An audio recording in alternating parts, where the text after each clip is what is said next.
Welcome po sa aking channel mga ginigilo kong taga-subaybay. Sa channel na ito ay muli nating babalikan ang mga nagdaang krimen at kaganapan hindi lang dito sa Pilipinas kundi sa ibayong dagat din. Ngayon po ay dadalhin ko kayo sa Lipa, Batangas. Ang Lipa Arandia Massacre. Ayon sa census, ang populasyon ng Lipa, Batangas ay umabot na ng mahigit 400,000 katao na ngayon. Sinasabi na magandang manirahan sa Lipa, Batangas dahil ito rin ay malapit sa Metro Manila. Ngunit ng taong 1994 ng April 10, isang kagimbal-gimbal na balita ang yumanig sa buong bansa. Angelina Arandia o Helen kung tawagin ng kanyang mga mahal sa buhay, ipinanganak noong May 5, 1959. Ang kanyang asawa na si Ronald Arandia ay nagtatrabaho bilang OFW o Overseas Filipino Worker. Noong mga panahon na yon ay walang masyadong impormasyon tungkol kay Ronald. Samantala, biniyayaan naman sila ng dalawang supling na sina Chelsea Liz at si Angeline Arandia. Si Chelsea ay 5 taong gulang at si Ann naman ay 3 taong gulang na mga panahon na yon. Ayon sa aking pagre-research, panonood ng mga videos tungkol dito, isa pang nakatulong sa aking istorya ang The Lipa Massacre Story na pinagbidahan ni Vilma Santos, Joel Torre at ang batikang aktor na si John Regala ay ganito di umano ang nangyari. Tumulak si Ronald patungong Saudi sa kahuli-hulihang pagkakataon. Ayaw na sana siya payagan ni Helen na umalis, ngunit gusto niyang mabigyan ng magandang buhay ang pamilya niya, mapaayos ang bahay at makapag-ipon sa bangko. Lumipas ang mga araw, tiniis ni Ronald ang pangungulila sa asawa at mga anak para matupad ang pangarap niyang buhay sa pamilya. Habang si Helen naman ay unti-unting lumago ang negosyong sinimulan, ang negosyong maisan. Nakapagpatayo na rin ito ng sariling bodega. Samantala, habang maganda ang takbo ng buhay ng pamilya Arandia, may taong lihim ang inggit at pagnanasa sa kabuhayan ng pamilya. Pangalanan natin siyang Hener. Lihim itong nagmamasid at nakikinig sa anumang pag-uusap ng mga tao tungkol kay Helen.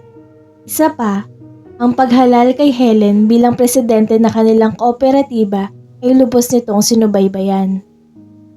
Si Ronald ay nakakatanggap ng isang tape o recording tape mula sa Pilipinas galing sa pamilya. Masayang-masaya ito habang pinakikinggan ng boses ng mag-iina. Masaya rin niya itong ipinapamahagi sa mga kasamahan niya sa trabaho. Gayon din naman si Helen na nakakatanggap din ng recording tape dahil noong 1990s, kung di sulat ay tape ang ginagamit para kamustahin ang mahal nila sa buhay. Isang gabing maulan, naramdaman ni Helen na parang may nagmamasid sa kanilang bahay. Iba ang kanyang pakiramdam. Ito nga ay si Hener na nagmamasid sa bahay nila. Buti na lang at dumating ang kapatid niyang lalaki nung gabing na yon. Samantala, dumating na nga ang araw ng pag-uwi ni Ronald sa Pilipinas.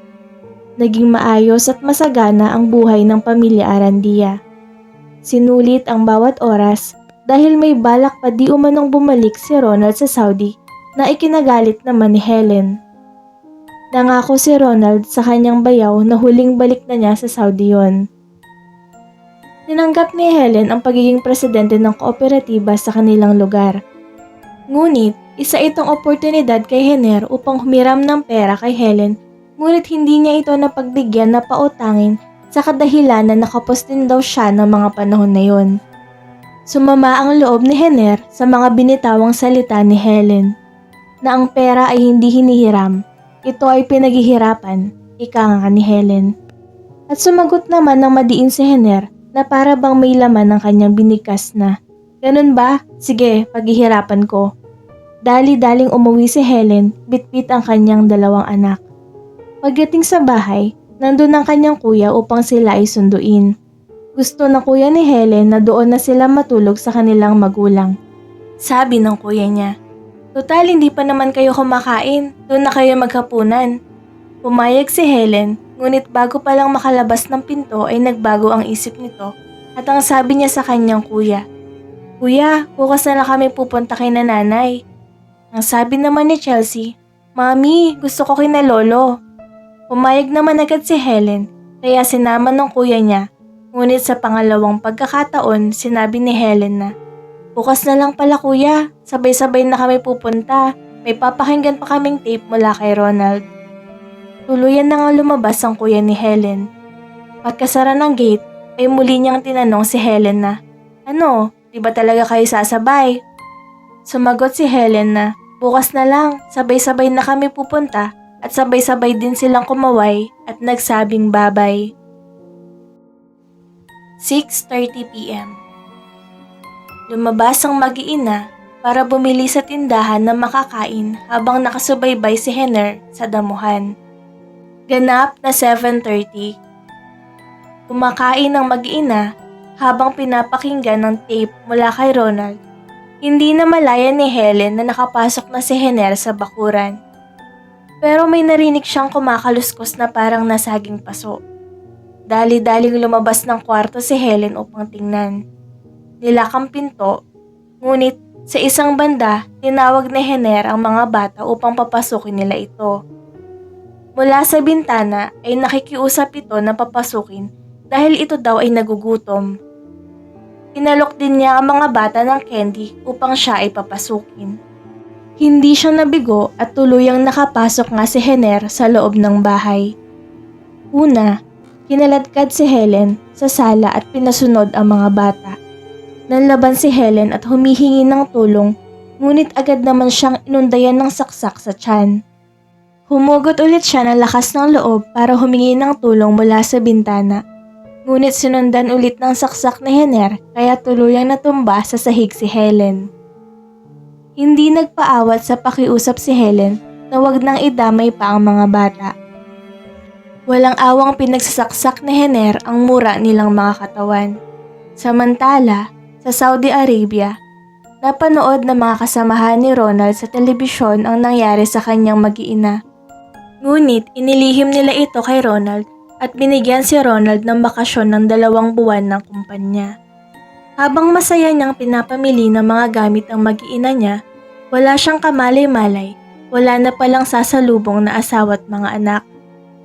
Samantala, habang nasa eroplano, may isang lalaki ang lubhang nagdadamdam sa pagpanaw ng kanyang ina.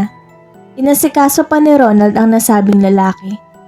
Habang pabalik si Ronald sa kanyang upuan, napansin niya ang isang Arabo na may bitbit na dyaryo na naka-front page ay Lipa Massacre. Na-curious siya at hiniram sa Arabo ang dyaryo. Umupo siya at tiningnan ang dyaryo. Bumungad agad sa kanya ang larawan ng kanyang pamilya. Di siya makapaniwala sa nabasa at nakita na pamilya niya ang minasakar at wala na ang mahal niyang si Helen. Sa loob ng eroplano ay walang tigil ang pagtangis niya, ang hinagpis at sama ng loob sa nangyari. Pagdating sa burol, hindi pa rin siya makapaniwalang nangyari sa kanyang buhay ang bagay na yon. Itinuloy pa rin ni Ronald ang kanyang buhay sa kabila ng malagim na nangyari sa kanyang pamilya. Ngunit kahit sa panaginip ay minumulto pa rin siya ng kahapon. Patuloy pa rin niyang pinakikinggan ang naiiwang recording tape ni Helen at ng kanyang mga anak. Muli niyang sinasariwa ang magagandang alaala na naiwan sa kanya ng kanyang pamilya. Sa tuwing naririnig ko ang kantang The Greatest Love of All ni Whitney Houston, ay sumasariwa sa aking alaala ang mga pangyayari at naganap sa Lipa Massacre. Wala akong mabasa o mapanood tungkol sa suspect. Hanggang ngayon ay palaisipan pa rin sa akin kung nakulong ba o nakamit ba ng pamilya Arandia ang hustisya. Ronald Arandia ngayon. Si Ronald ay nakabase na sa Texas at namumuhay ng tahimik sa kabila ng lahat. Sana po ay nagustuhan ninyo ang Tagalog real-life crime story ko ngayon. At para po maging updated kayo, please like, follow, share, and subscribe nyo na po ang Tagalog real-life crime stories. Ako po ay bukas sa inyong mga opinyon, suwestyon at saloobin tungkol sa istoryang ito. Mag-comment lang po kayo sa baba. Hanggang sa muli po mga ginigilo ko.